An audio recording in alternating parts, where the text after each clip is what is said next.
Yay! Hello, everyone. Welcome, welcome. Thank you to stay with us connected. Today we have two beautiful ladies with us. We have Georgiana Hines and we have Milagros Garcia. Today we're going to talk about social selling and tips for recruitment and selling. So welcome, ladies.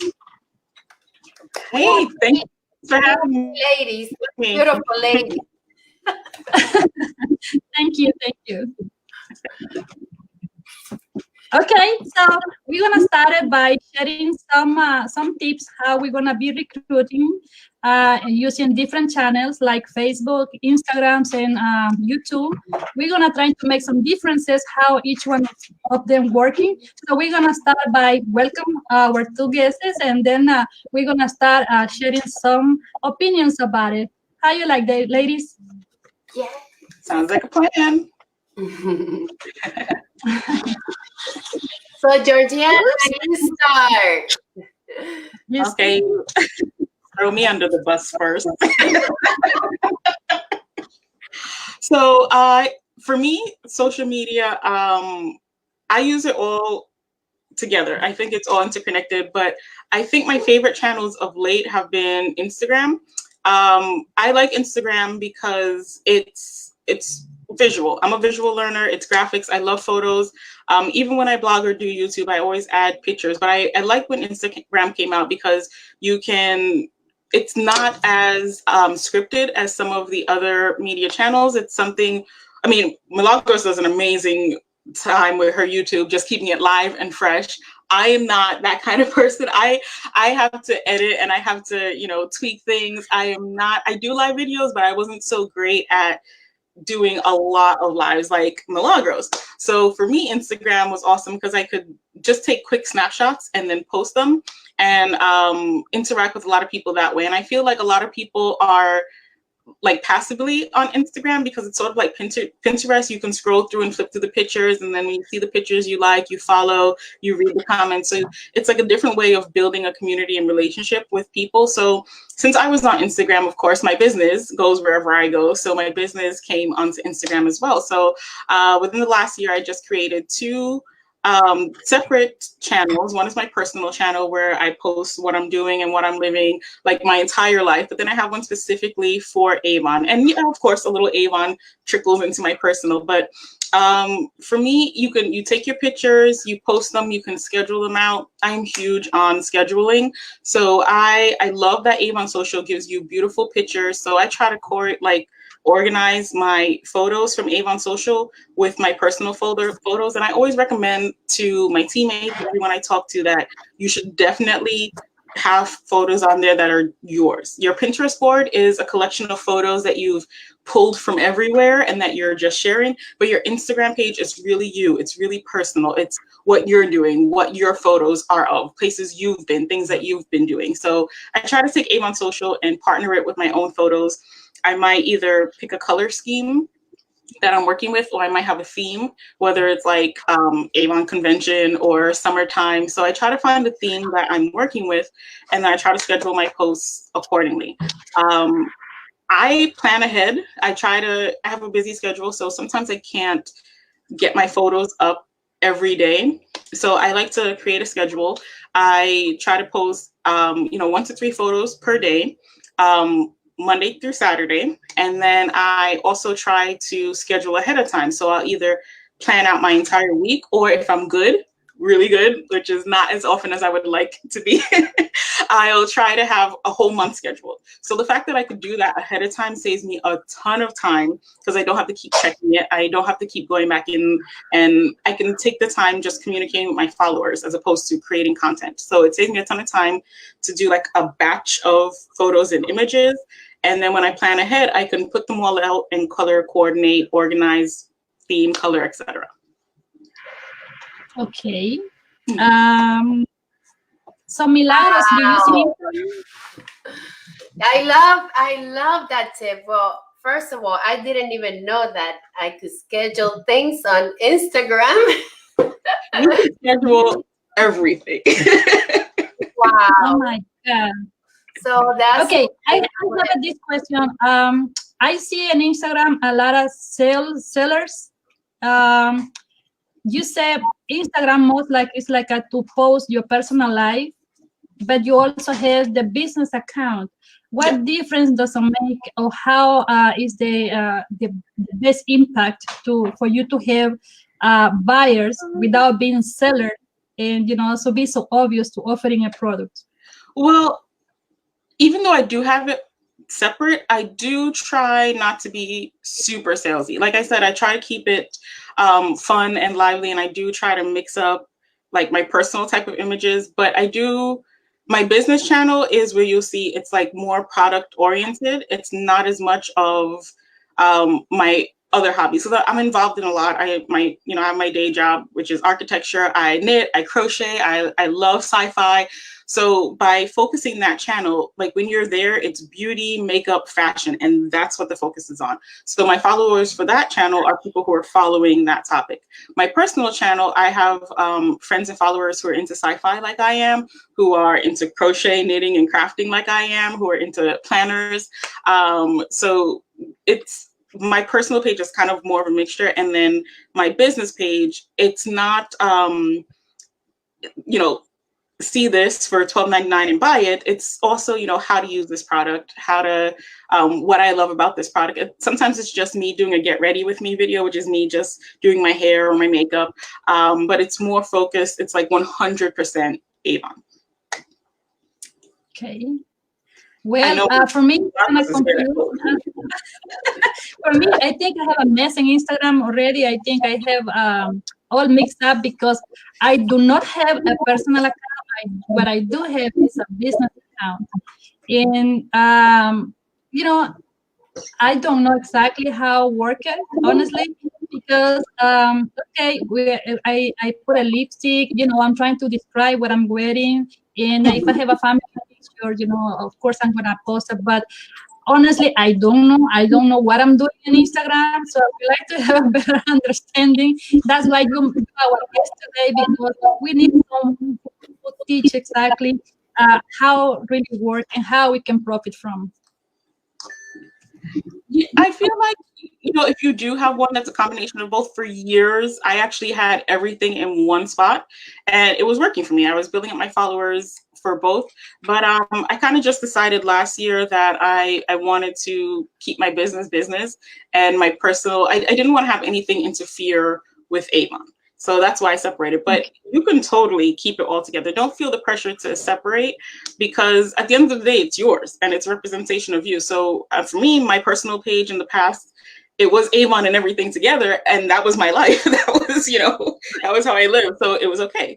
But if you do feel like you do have a business page and that's the only page, that's totally fine. Because in this day and age, there is so much. There's Facebook and Instagram and Pinterest and Twitter, and now there's TikTok.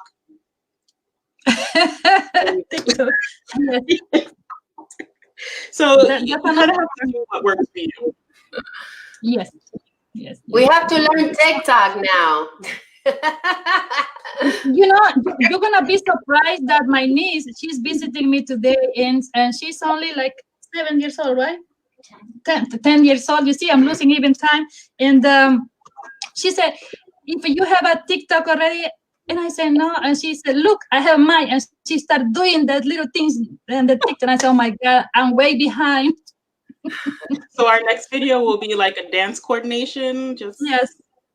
And singing, Millie could do it. Millie, you do bar, and maybe your TikTok will be a workout. I haven't even checked it out, but that sounds like fun. Anything that's dancing and It is actually. It is. So Milagros, how YouTube channel is been working for you? And if we listen right now at Georgiana, what kind of difference you will find, and what useful tools you can take from what she said right now? Well, I'm gonna definitely check out the schedule, but I love that all the three of us here have different styles of posting, and at least we post, that all of us are consistent. That's the entire message of having different social platforms. So my you know, my thing about posting is it probably takes me a few minutes. Sometimes I get an idea and I'm like, okay, let's put a post of whatever picture.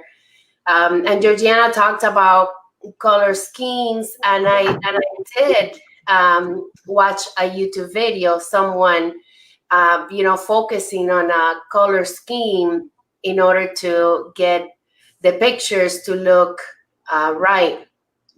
So, you know, I want to give all of you the message, the ones that are watching us on social selling, that you don't have to be an expert. But as you start posting things, you're going to find out what your style is going to be.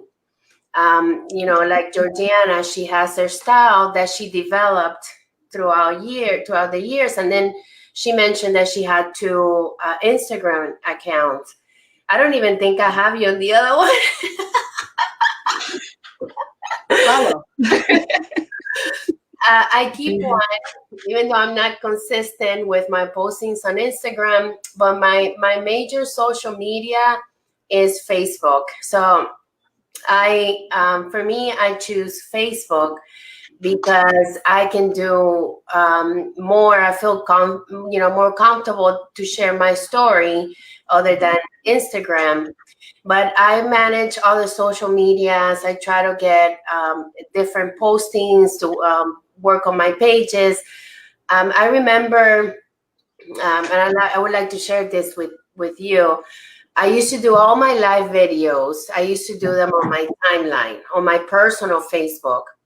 And then I made the decision to not do that. So the reason why I did that, because I didn't want to get my audience tired of me posting something about the business or some kind of training when I had, different followers on my timeline.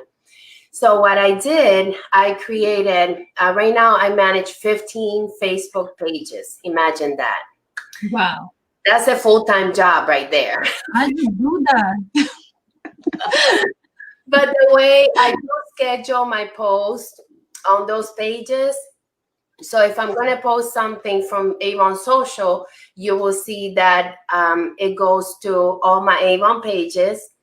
And then I have to schedule my health and wellness on my health and wellness page.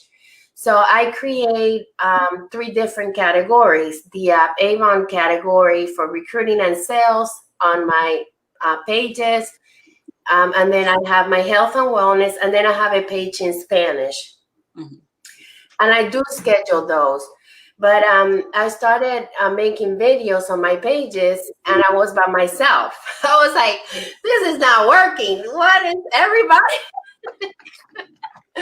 Exactly. And I was like, I got over that fear. I was like, I'm not going to do that anymore. What I'm going to do is just start doing my live videos and not even worry about who's going to be there. I'm going to create my own audience, and I'm going to just build it. Well, recently I started getting people to actually be with me on my live videos because of the consistency. So that's something I wanted to share with you guys to, work on your Facebook pages and don't feel like you're by yourself and you get discouraged because you don't have any following. Actually, when the multi-brain channel start coming out in Facebook, I hope you remember, Scott Kramer says something really important to remember. They says, you don't do the live video for the people who watching you, but you do the live video for people who want to come back later to watch you. Yeah. So because it's not real time, it started from there, it's not real time, and it's that we have a different time, in Central Time, and nobody is connected at the same time. So it's a smart way to think, because, for example, we are talking right now, but the people who want to really watch this video is the people who come in from the job later today, or and the free time. Yeah, and I like that you said that, because I feel like whether it's a blog or a YouTube channel or Instagram, it's easy to have like huge FOMO, which is fear of missing out, and feeling like everybody else has this huge following and all these followers and all these watchers, and you tend to want to watch other people. But when you're doing your own social media and pages, and this is something that I've struggled with myself, so I'm preaching to the choir here, but I had to overcome that, because at the end of the day, it's your creation. So you don't do it because you're trying to impress other people. You really have to do it for the enjoyment of doing it yourself. Because if you don't like it, if you're not enjoying what you're doing, you're not going to be consistent. So you do have to find something that you, whatever it is, even though it's your business, you're in this business for a reason, because you love some part about it. For me, I love to play with the makeup, so I do get ready with me's. I love to try out the different products. I've always loved opening my orders and seeing what's inside, testing them out. So I do those as videos because I love doing it anyway. And if I like, Millie is great with exercise videos. I tried that and I lasted maybe 2 days because I don't exercise. So it's not genuine for me to do. I think, you know, when Aspira first came out, I was like, okay, I'm going to do shakes and the exercise. And I was like, not my forte. No. So you got to do what you believe in. Exactly. I follow many of our fellow friends. I follow very close the delicious food, Molly Bieber cooking. I don't know if you are related with that channel. I love to see that, and I see. Oh my God! I wish to know how to cook actually, but it seems you know, yummy when you see those foods she's cooking right there. And when I see other ladies posting different style, you know, everyone has their own style to prospect, and that's the beauty of each individual is unique. Actually, they have their own way to promote, their own way to prospect, their own way to say you can be at home and sell. You know, you can be at home and do your own business. And I love that part. I love the way they presenting themselves on each channel. But it's about me. I will say I until today I didn't find my niche. Actually, I am everywhere. I do everything as possible to do it. I am on Instagram, Facebook, Pinterest. I'm everywhere, but I still haven't found yet my specific niche where I can work. Your niche. If you're a person who could do everything, then why not? Like, I know you have amazing Facebook posts. So you're reaching out to your audience on Facebook. Like, what are some of the things that you do that got you so involved in Facebook? I like to teach. Maybe that's why, you know. See? My mom is a teacher. So you see, I is on my blog being teaching, and I believe that's the more easy way for me to express myself is to tell anyone else how you can do things, right? But now, if we're talking about content, how we can convert what we're doing to actually to make our business grow.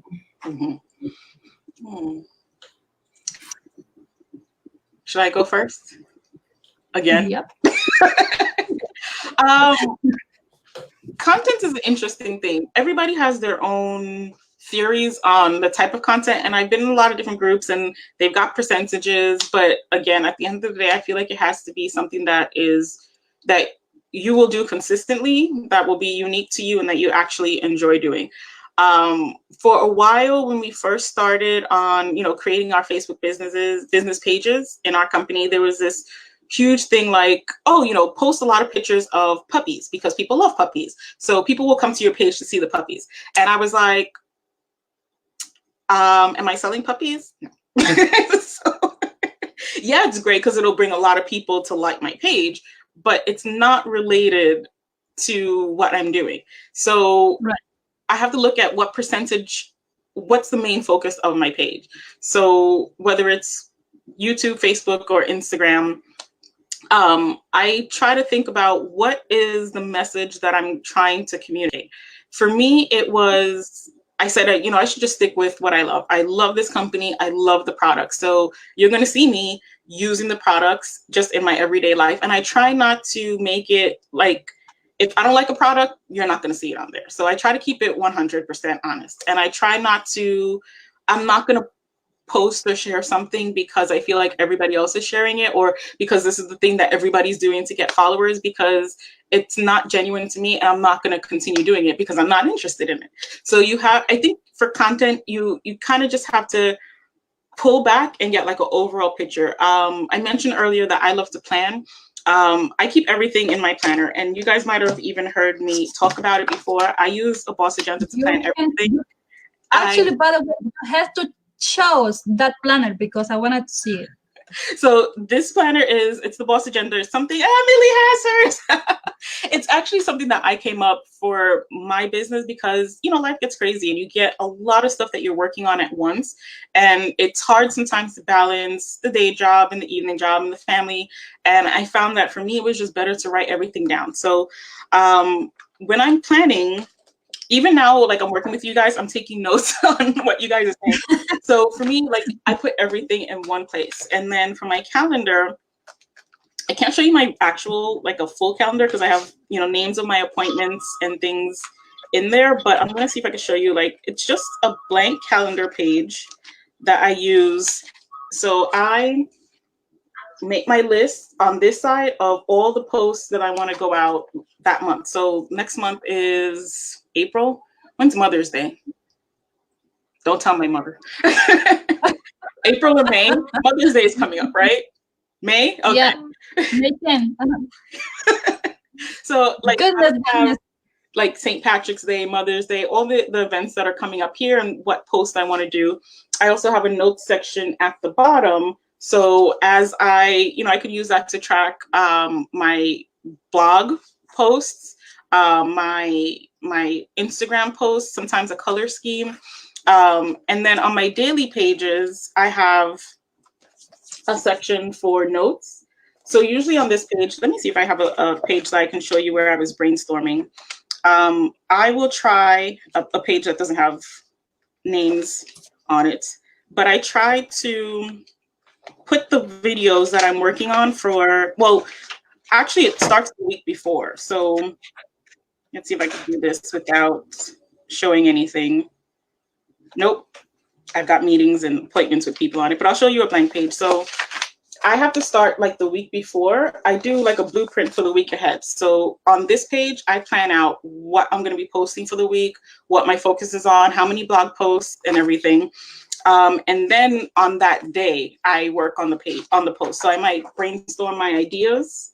If I have a meeting with someone, I put the notes that I'm going to be talking about, things I'm going to be covering. And then I put, it's kind of just a space for me to get everything out of my head. So for me, I have to write stuff down ahead of time, and it starts like in the month ahead, and then planning for the week, and then planning for the day. And so by breaking things down, I find it easier to be more consistent with content because I could look at the calendar and see where the days are that are empty. I can look and see when there are appointments coming up that I need to plan.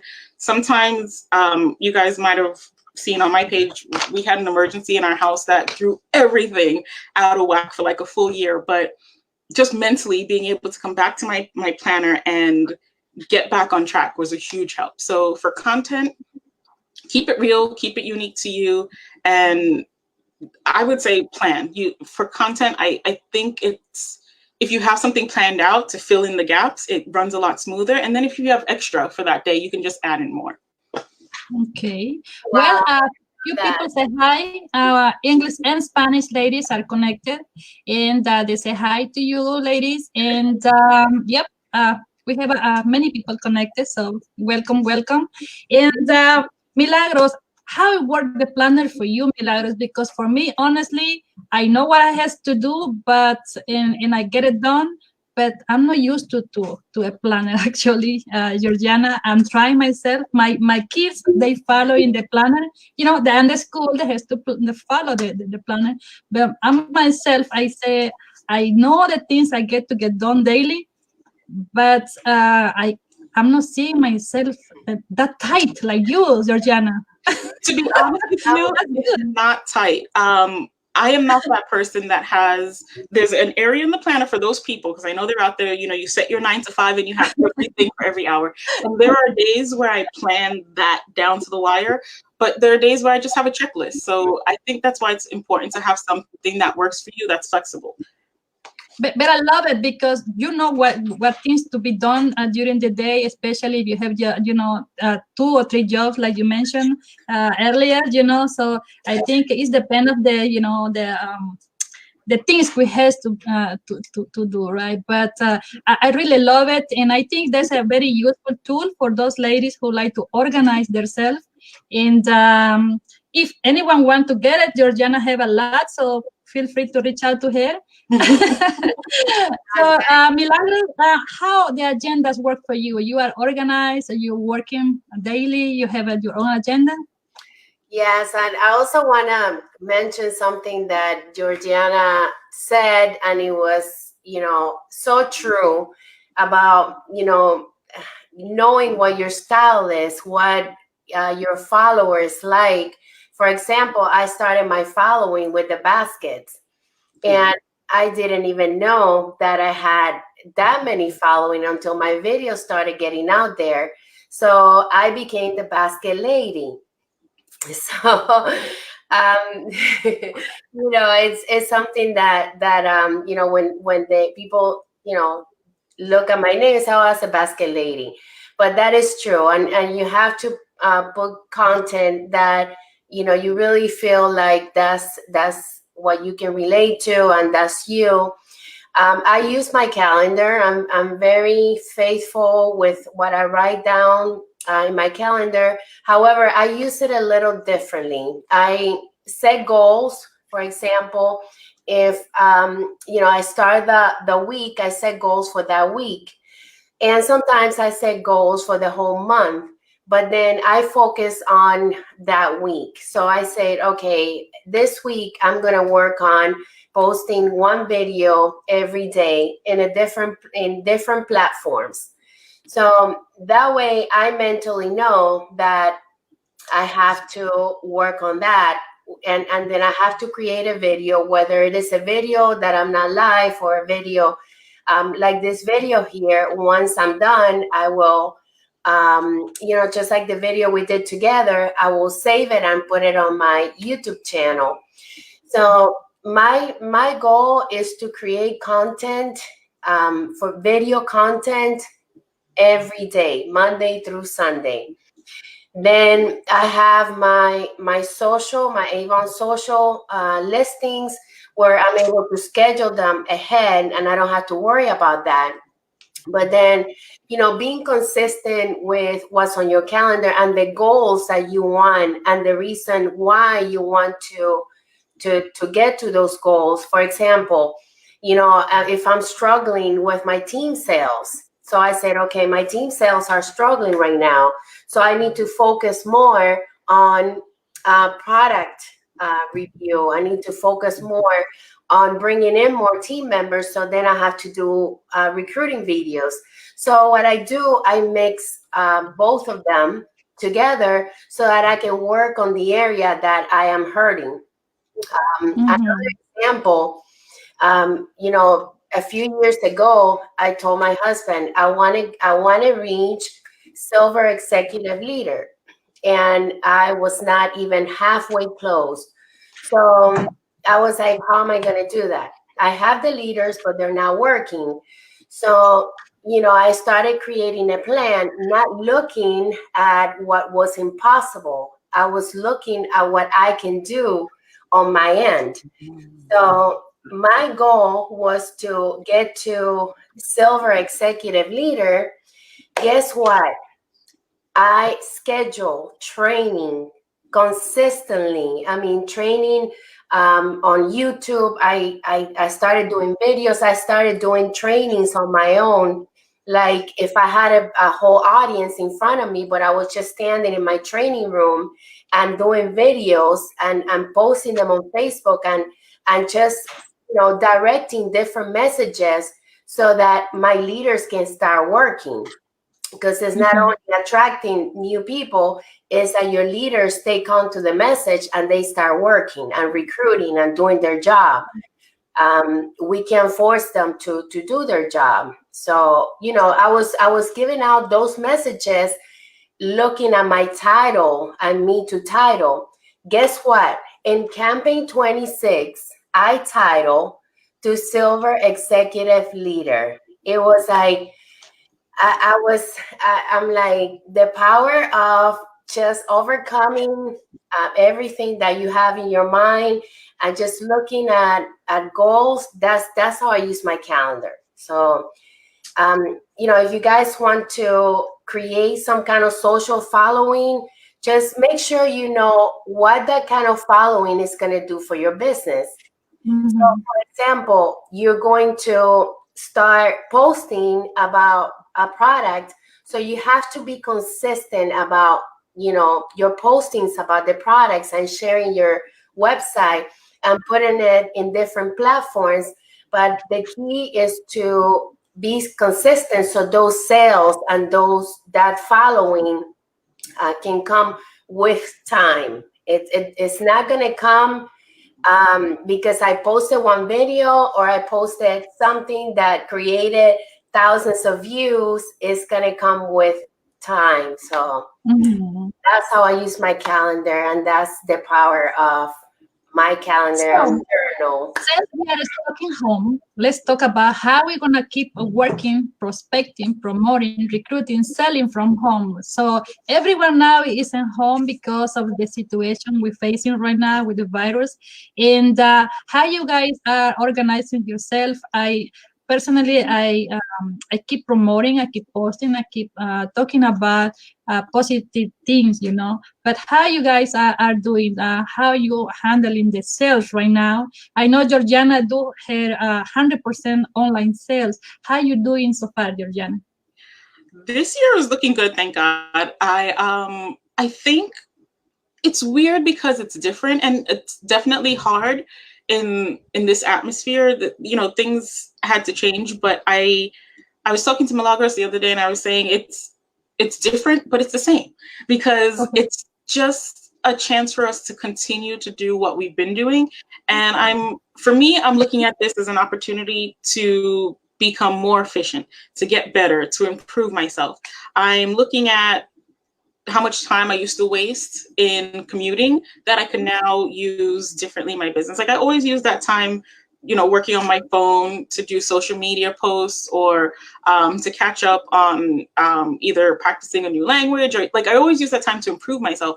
But now I find that because I'm home and I have that time where I'm just sitting in one place, it's like I've added 4 hours to my day. So on the one hand, it's crazy, because yeah, it's overwhelming and it's hard, and you know, you're trying to figure out how to maneuver because you can't get out. Even though I did do a lot of social media, I also gave out a lot of brochures to customers who are local, and then they would call me and place their order. But now I'm just transitioning to texting out the brochure or emailing out the brochure, and you know, having people go to my brochure link. But I'm looking at it as, you know, that's where the economy was moving anyway. So instead of, I feel like all of my excuses for why I didn't want to move with the trend are now just going out of the window. Because it's like, in the past, it was like, yeah, that's where we're going. And now it's like, that's where we are now. So just roll with the punches. So for me, it's different, but very much the same. But how you communicate with let's say, to the actual customer you have online, to the kind of customer you don't have yet, but you still want to have? So how you optimize that, you know, that conversation, how to convert the people who are not your customer yet to your customer? I think for that, it kind of goes back to what you both were saying before. Like you were saying that the posts that you make and the videos that the live streams that you do, even though you don't have people watching it right now, it's for the people who will be able to watch it later. So I feel like when I'm posting on social media, whether it's a live, a training, or just me doing a get ready with me, I may not have the following now, but I feel like it's like planting the seeds for the investment later. And Milagros was saying how when she was doing the basket videos at the time, she wasn't doing it, or, you know, the trainings for her team, she wasn't doing it for what she had at the moment. She was looking at what she wanted to have. So I kind of look at everything like that. And I think of everything as a piece of a larger puzzle. So as I do my Instagram posts and my YouTube videos and my online trainings and my Facebook groups for my team, my Facebook groups for my customers, I feel like it's all, like, in and of itself, it doesn't seem like something huge. And for the most part, they're things that I've always been doing. But now that we're all home, I feel like more of my customers and my team members are also home, so they have more time to go back and look at the videos. I mean, I've been having people comment on videos that I did years ago, and maybe they didn't have a lot of viewers at the time, but now people are starting to watch them. So I'm like, that's great, because that's something that I don't have to do now. It was a seed that was planted then that people are now picking up on. So I think it's like what you both said was a really great point. You just have to do your job as a leader, as a business person now. Some of the channels that I use, like if somebody is watching and they're just looking for tips on where to start, I would recommend picking 1 or 2 channels that you can really focus on, whether it's Facebook and that's your focus, or Facebook and Instagram, or Facebook and YouTube. Most social media now can coordinate with each other. Like Millie said, you could do a video on YouTube and then share it on your other channels later on. And now with Instagram TV, you could do videos on YouTube, make it shorter and share it on IGTV, or you could take snapshots. I do that with my makeup videos. As I'm doing my makeup, I'll take a couple of snapshots and share onto Instagram. But look at where your customers are. Who's your audience? Look at where they are, and then try to be in that place. So if you know most of your customers are on Facebook, then you know that you need to be there. If you know that you have a large customer base on Instagram, then that's where you have to be. But also look at where you want to be, like maybe if they're not your audience right now, but you want them to be your audience, look at where they are and then try to be in that place as well. So you want to work with where you are, but also set a plan for the future for where you want to be, and then go with them. So some of the places that I'm in are our Facebook groups for my team and my customers. I have my Facebook business page, my Instagram page. I have a YouTube channel. And for customer communications, it's mostly still old school phone calls and text. So it's not new technology, but it's something that we've always had and that people are already used to using. So I use that. I also try to look for different apps that are new. Like we were talking about TikTok earlier. I don't have a customer base right now on TikTok, but if that's where they were, then that's where I would have to go. Exactly. Well, I think we have to go by what the technology is bringing us, because we don't have no more choices, Milagros. So we have to, keep up learning, asking, the best tips, taking and applying to the real life every single day. To me, I believe, something happens when you post a personal picture for anything you do home. You have 100 likes, you have 50 comments, from the more simple to the more amazing comments you can have. But when you do post something about business, barely one person or 0, they give a like. So I believe everyone is struggling with that part, but it is what it is, right? Somehow they have to know we're doing what we're doing, but we cannot avoid to keep posting our business 24/7. So painfully, that's the real thing. So to me, the biggest challenge, Georgiana, is to try to make a difference. How to convert customers. So do you send a coupon discount? Do you send a welcome letter? Do you send any message to them? What do you send to them? It differs. It depends on the person. It depends on how they found me. It depends on my mood, which is not a good thing, but it's the honest truth. I'm going to be 100% transparent with you guys. When I first started, I sent a lot of coupons, and then I realized that I was just giving away my profit, and that wasn't a good business tool. So now I send them more sporadically, like if there's a special occasion. A few years ago, maybe 3 years ago, I was inspired by Oprah, and I did giveaways every day in my birthday month. It was fun, and I enjoyed doing it, and I came across a few more customers, but I think the customers who are most loyal or who have like repeat orders are the ones that are receiving the brochure. I'm in that respect, I'm still old school. I love the brochure. I'm transitioning to digital now, but I loved the paper brochure, and I was always diligent about ordering and getting the brochure out to my customers. I feel like I was taught when I first started that is your store, and if your brochures are out there, hi Yesenia. I don't know, it just popped up, but but if your store is open, then you're in business. So for me, the brochure is my store. I wanted to make sure my brochures are open. So I give out a lot of brochures in my neighborhood, in my area. I mail brochures to my customers so that they're consistently seeing the new products that we have.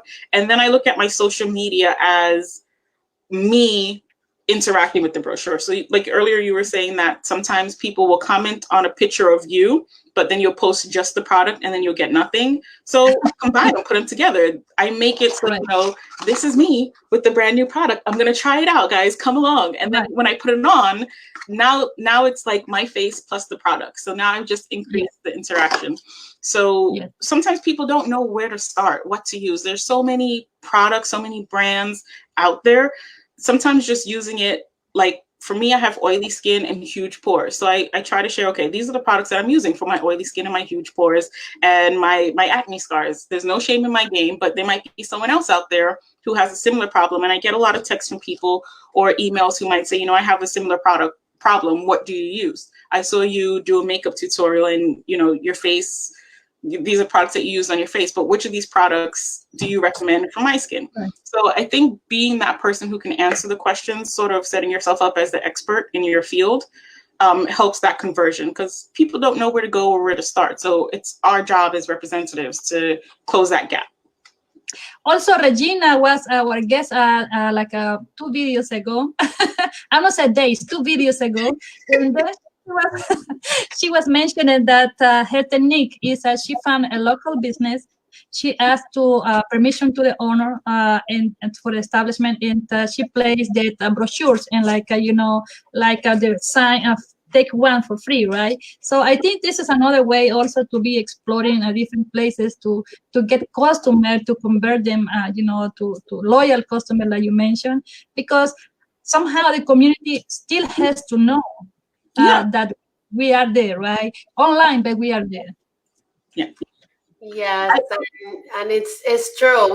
Businesses are still open, so we don't have to have that close contact. If they're open, you know, we walk in, we have brochures, we have samples. So mixing both ways, you know, even if we're not so active out there. And I love everything you shared, Georgiana.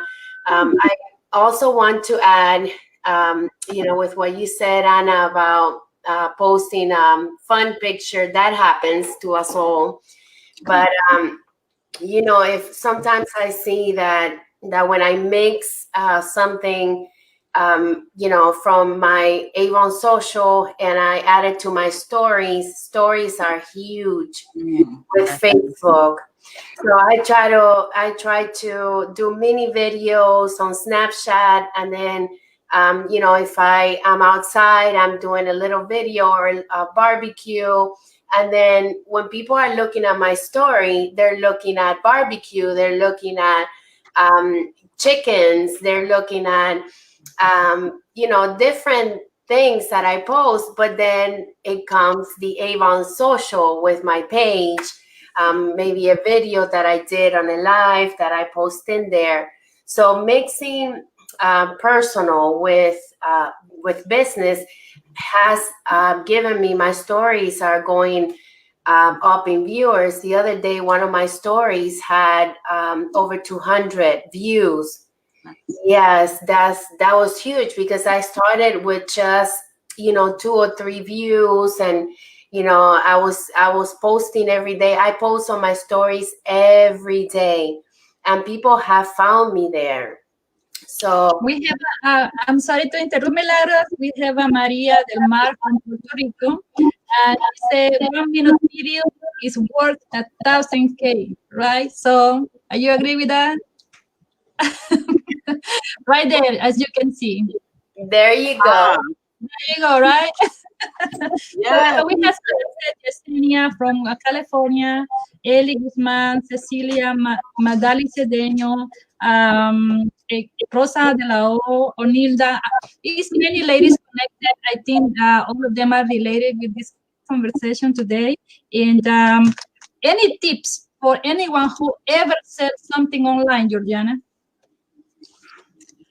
Tips for someone who ever sells something online.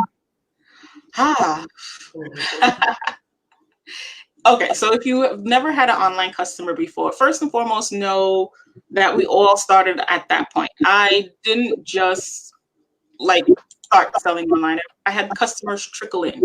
And as the business owner, I also had to determine for myself that that's where I wanted to move my business. So I kind of had to coax some of my customers online. Not everybody wanted to go. And with my team, I hear, nobody wants to order online. I'm like, nobody wants to order online until they have incentive to. So, maybe you need to do a raffle. For when I first started, I did raffles with my in-person customers. And I said, yeah, if you spend X amount, you get a free gift. Or I'm going to put you into a giveaway for a free gift.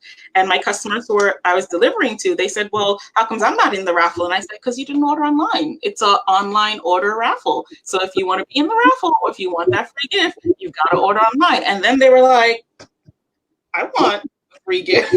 So, like as I don't remember the name of the TV show, but they were saying that sometimes, like as a wife, you want to make sure that your husband feels like the idea is his. You don't want to keep telling him what to do because he's going to get frustrated. So I feel like in your business too, sometimes you want to help the customer to make the right decision. So you give them encouragement so that they feel like the idea was theirs. As people, we don't want to be forced into anything. We don't want to be pressured or pushed. But if you come to the idea yourself, like, yeah, I want my products faster. I want the free gifts and the free giveaways, then I'll do it. So I say leverage that stuff. Leverage all the great tools that Avon is doing. Share, like your customers who are ordering from the brochure in person don't know about all the giveaways. The other day, Avon was giving away the full 5-pack sample of the new Green Goddess. Which I got at Milagros' recommendation. Most people, if they're not online, there it is.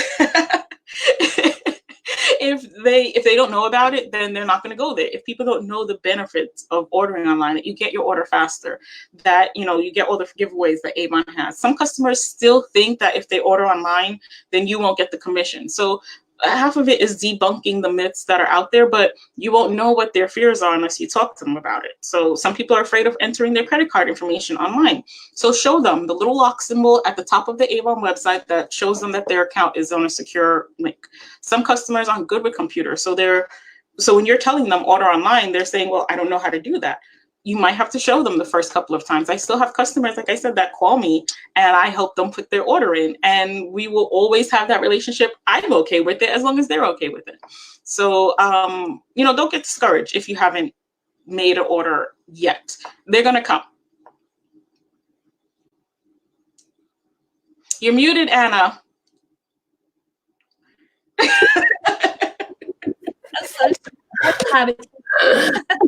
Okay, for those who never, ever sell nothing online, that was one of the best tips I ever listened before, is incentivize the potential customer. So I think that's the key. So if no one ever sells something, that's something that has to put on practice. So thank you so much for that tips. And also, we still have a free sign up, free join to Avon. Okay, and so many representatives hasn't taken advantage for that right now. But if someone there, they still haven't signed up someone yet, what's gonna be the best tips?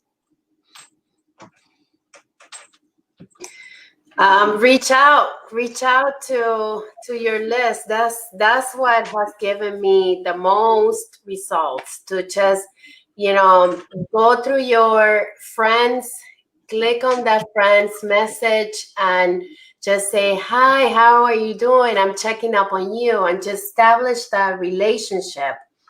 And you know, some of them will say, yes, that sounds good, I would love a discount. Some of them would say, I'd rather buy. And you can always ask for referrals. But if you don't have that first contact, that first approach to contact so many people a day, then you know, it's like what I when I hear, you know, no one wants to sign up.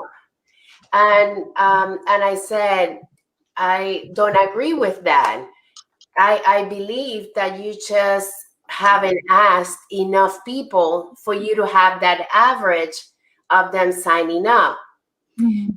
Like, you know, someone will tell you, like I had this comment on YouTube, and I started thinking about it. I'm like, really?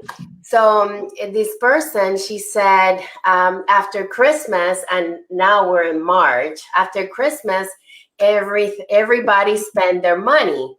Mhm. So we are in March, and my reply to that person that it was, I understand that that's your point of view, but not everyone is facing the same situation.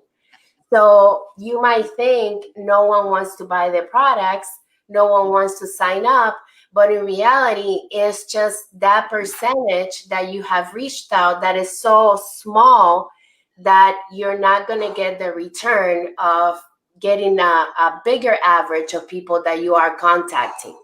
Yeah. Exactly, exactly. That's a Just, good just point. to put a small example that if we base our research on zip codes, only one city has more than 10 zip codes. So imagine that. So I'm sorry, only one state have more than 10 zip codes. So what I'm saying is we cannot generalize saying that anybody no want to Yeah. or everybody do already, because it is so many people in each zip code that we don't reach out yet. So I think the best, one of the best tips will be trying to create the flyers, because we're still working with the flyer prospecting in the old-fashioned way. In the meantime, we're catching up with the digital team, right? Because it's kind of complicated go digital if we not explore first that, you know, the local market or at least our community, right? Exactly. So in order to have an online sale, somehow they has to know we're selling Avon, like with using business card, electronic business card, traditional flyers, Facebook posts, Instagram posts.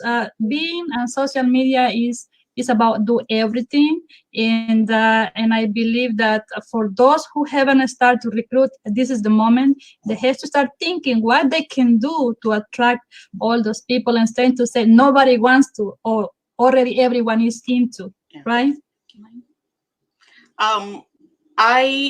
When I first started, I believe that too. So I think it's very much a mindset as well.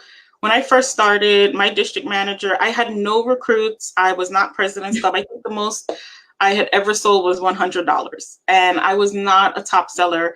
And I didn't see myself as one. You know, I watched a lot of Ana and other sales leaders, and I dreamed that one day it might be possible to get there, but I feel like I didn't really believe it for myself. But when I changed my mindset, all of a sudden I started to find people. And I said to myself one day, these people were always there, but I wasn't showing up to share the opportunity for them. So you need to show up yourself. If your current social circle, I couldn't, when I first started, I didn't have family or friends. I had zero, like no customers. I had one friend, thank God, she shared with her aunt and she bought. And I think what stuff that I bought is how I made up that $100 order. But I needed to get out there. So I forced myself to go out to local businesses, laundromats, beauty salons, barbershops. I watched the videos of other sales leaders and what they were doing, and I tried everything. But the people in my community didn't change. It wasn't that really nobody wanted to join. It's just that I hadn't asked the right people yet. Right. So, and now I have a team of over 200. Never, ever in my wildest dreams. Sometimes I look at it and I still can't believe it. You know, sometimes when I see my paycheck, you know, I keep them in places. And that's another reason why I like to plan, because you can track, you look at things in the past, look at your dreams in the past, and look at your hopes earlier last year, I had I was looking back. I keep a page in my planner for my goals, and I was looking back at the page. It's ratty, don't judge me, but it's gone through a couple of planners over the last few years. But I keep a dream board in my planner so I can always see it. And one of the things was to make Honor Society, it was like in my 5-year plan, I had put a little note to myself, I don't know if you could see it, to earn Honor Society. And I finally made it. But I remember when I first joined Avon, and at the time it was the district manager who appointed me, they were telling me about President's Club, and I was like, skip over that part. I will never sell $10,000. That's just not going to happen. Next. And eventually I was able to, and now I'm selling more than President's Club. So it's really a mindset. If you tell yourself that you can't, then you won't. Right. So connected with us today is Maria del Mar Torres. She's her specialty is about customer service. In case someone wants to follow her, I just recommend her because she have this kind of training on Facebook as well, live videos, and that might help to your groups, to follow her, to learn some techniques about how to talk to people. So I really recommend her. So I'm so glad she's connected with us. So bad I haven't reached out to her to be with us in the live video, but the next time you'll be. And well, I think this has been a really nice, smooth, and real team conversation, right? So I most appreciate Georgiana for your time and to share your success, your planner with us, and I hope everyone here catching up the best of this conversation, because it's not informal, it's something to learn from each other. So I really most appreciate you. It's my pleasure. I'm glad that you're doing something like this, because like I said, this is how I learned and got inspiration. Back in my day, we didn't have Facebook, so you had to get on the one call that was available once a month. That's right. That's right. Great. Thank you, Ana.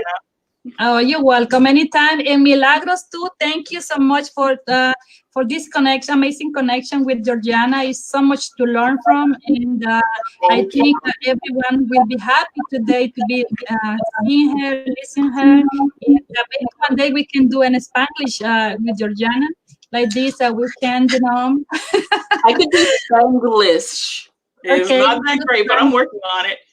Right. Spanish, and I could sell Avon in Spanish. That's it. You see, we're talking the same language here. Cha-ching.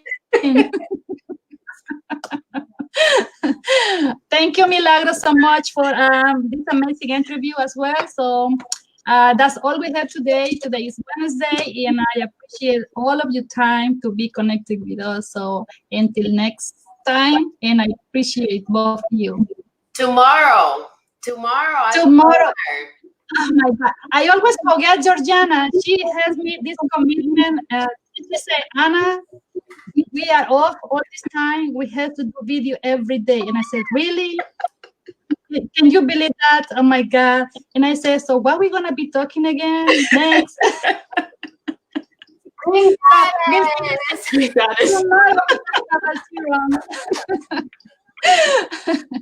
Thank you so much for this amazing time, ladies. Bye. Bye. Bye.